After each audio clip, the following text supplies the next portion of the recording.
నమస్కారం అండి. నేను మీ నండూరి రవికుమార్‌ని. చాలామంది అడుగుతున్నారు.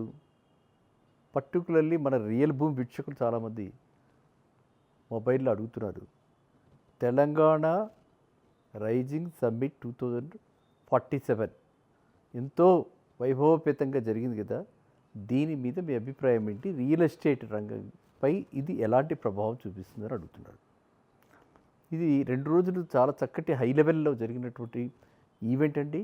ప్రధానమంత్రి నరేంద్ర మోడీ గారు కూడా వస్తారని అనుకున్నారు. కానీ ఆయన రాలేదు. సో, అది కూడా ఒక నిరుత్సాహపరిచినటువంటి విషయం కరెక్ట్ అయినప్పటికీ కూడా మనకి ఈ ఈవెంట్ వరకు మాత్రం చాలా సక్సెస్‌ఫుల్‌గా జరిగిందని చెప్పొచ్చు. అటు పక్క నుంచి అనుకున్నట్టుగా బాలీవుడ్ ఆర్టిస్టులు వచ్చారు. ప్రముఖ ఇండస్ట్రీస్ మనకి ఆనంద్ మహీంద్ర గారు కానీ, లేకపోతే ఇంకా చాలామంది పారిశ్రామికవేత్తలు ఇంటర్నేషనల్, నేషనల్ లెవెల్ నుంచి అందరూ కూడా రావటం, పార్టిసిపేట్ చేయడం జరిగింది. అండ్ వీళ్ళందరూ కూడా చాలా మట్టుకు కమిట్మెంట్లు కూడా ఇచ్చారు.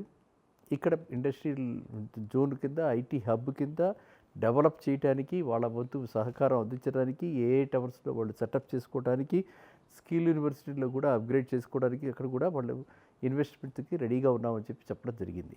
ఇదే కాక మనందరం కూడా చూస్తూ ఉంటాము. ఎందుకంటే ఇక్కడ వాళ్ళందరికీ టాలీవుడ్ స్టార్స్ అయినటువంటి మన చిరంజీవి గారు కానీ, నాగార్జున కానీ వీళ్ళంతా కూడా రావటం, తర్వాత వీళ్ళంతా కూడా ఒక గ్రూపుగా వెళ్ళి ఇది అవకాశాన్ని వాళ్ళు మలుచుకోవడానికి ట్రై చేసి వాళ్ళు కూడా అక్కడ ఒక ల్యాండ్ అడగటము, ఫిలిం డెవలప్మెంట్ గురించి, ఫిలిం దీని గురించి స్టూడియోస్ పెట్టడానికి వీళ్ళు కూడా వాళ్ళ యొక్క ప్రయత్నాలలో వాళ్ళు ఉన్నారు. ఇంకా దాని మీద మనకి క్లారిటీ అయితే రాలేదు.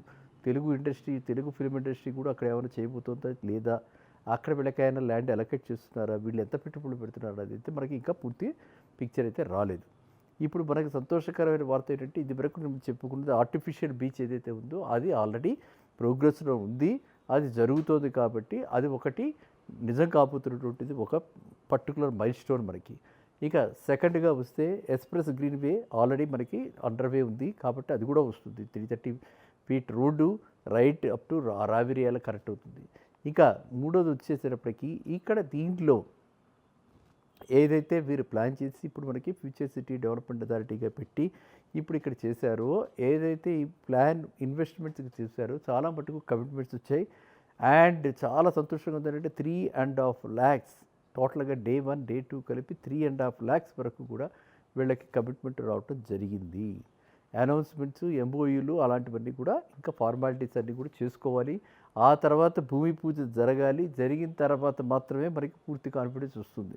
ఎందుకంటే ఇవాళ తెలంగాణలో మనకి పర్టికులర్ చూస్తున్నాడు, చాలామంది ఎంక్వైరీ అయితే వస్తున్నాయి కానీ ఎవరు ముందుకు రావట్లేదు, సాహసించట్లా. అది సాహసంలా ఉంది, పెట్టుబడిలా లేదు అది. ఎందుకంటే అందరికీ కూడా ఒక రకమైనటువంటి ఇన్వెస్టర్ సెంటిమెంట్ వీక్గా ఉంది.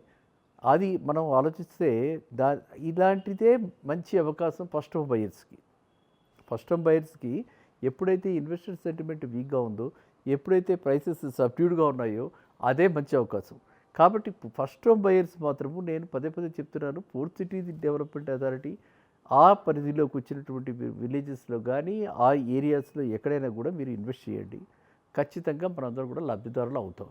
ఎందుకు అంటే ఇంత అమౌంట్ ఎంతైతే మనం పెట్టుబడులు అనుకుంటున్నామో అంత పెట్టుబడులు రాకపోయినప్పటికీ కూడా మనకి రీజనల్ రింగ్ రోడ్డుకి కూడా part of it regional ring రోడ్డుకి ఆల్రెడీ సెంట్రల్ గవర్నమెంట్ అప్రూవల్ వచ్చింది. కాబట్టి అది కూడా మెల్లమెల్లగా మేబీ ఈ 3 years లేకపోతే కమింగ్ 5 years కానీ ఒకసారి వర్క్ కమెన్స్ అయ్యాక అవి అన్నీ కూడా సెంట్రల్ గవర్నమెంట్ ప్రాజెక్ట్స్ కాబట్టి ఆ ప్రాజెక్ట్స్కి ఆపటము అలాంటివి జరగదు. కాబట్టి ఎటువంటి అవరోధాలు ఉండవు. కాబట్టి ఖచ్చితంగా ఇది ఒక మంచి అవకాశం అనమాట. ఫస్ట్ టైం బయర్స్ అందరూ కూడా తీసుకోండి. అండ్ మళ్ళీ చెప్తున్నాను, మీకు ఆల్రెడీ గతంలో కూడా చెప్పాను, కొన్ని ప్రాజెక్ట్స్ గురించి కూడా స్పెసిఫిక్గా చెప్పినటువంటి ప్రాజెక్ట్స్ ఉన్నాయి. అవన్నీ కూడా మీరు చూడండి. స్టార్టింగ్ విత్ అజస్రా హోమ్స్ మీకు చెప్పా. అజస్రా హోమ్స్ మహేశ్వరం మండలంలో ఉంది, మన్సాన్పల్లి దగ్గర ఉంది. అక్కడి నుంచి state bank approved project. Okay, తర్వాత మనకి కందుకూరులో ఉంది, మహేశ్వరం మండలంలోనే ఉంది, కందుకూరుకి చాలా దగ్గరగా ఉంది. మనం అనుకున్నాం ఎస్క్యూబ్ కౌంటీ గురించి. అదేవిధంగా తక్కువ రేట్లో చక్కగా అన్ని రకాల కంప్లీట్ అయిపోయినటువంటి ప్రాజెక్ట్స్ గురించి కూడా మనం మాట్లాడుకున్నాం. అది టెకీ టర్న్ మన ప్రమోటరు సాఫ్ట్వేర్ ఆయన చేసినటువంటివి అది కూడా మనం చెప్పుకోవడం జరిగింది. సో ఇన్ని రకరకాల ప్రాజెక్ట్స్ గురించి చెప్పుకుంటున్నాం. అన్నిటిలో కూడా ప్రమోటర్ అంటే నేను ఆపరేట్ చేసేటువంటి మోడల్ ఏమిటి మీ అందరికీ తెలుసు. Builder to direct to customer, builder to customer or developer to customer. కాబట్టి మీరు వీళ్ళందరి ఇప్పుడు ఏవైతే ఉన్నాయో రెడీ టు మూవ్ విల్లాస్ గురించి కూడా చెప్పుకోవడం జరిగింది. అటు లక్ష్మీ విల్లాస్ గారి, ఇటు వేరే ఇండివిజువల్గా వచ్చినటువంటి ఆ బార్ విల్లాస్ గారి కూడా మనం చెప్పుకోవడం జరిగింది. అంటే అన్ని రేంజెస్లోనూ మనకి ఇప్పుడు ఇన్ని రకరకాలైనటువంటి ఆఫర్స్ వస్తున్నాయి.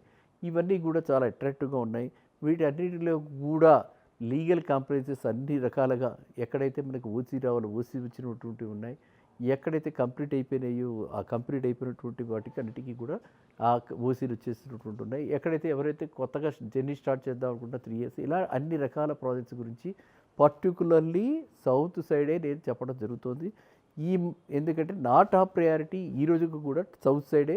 ఈ గవర్నమెంట్ ఉన్నంతకాలం సౌత్ సైడే దృష్టి ఉంటుంది. ఓపెన్ ల్యాండ్స్ సౌత్ సైడే ఉంటున్నాయి.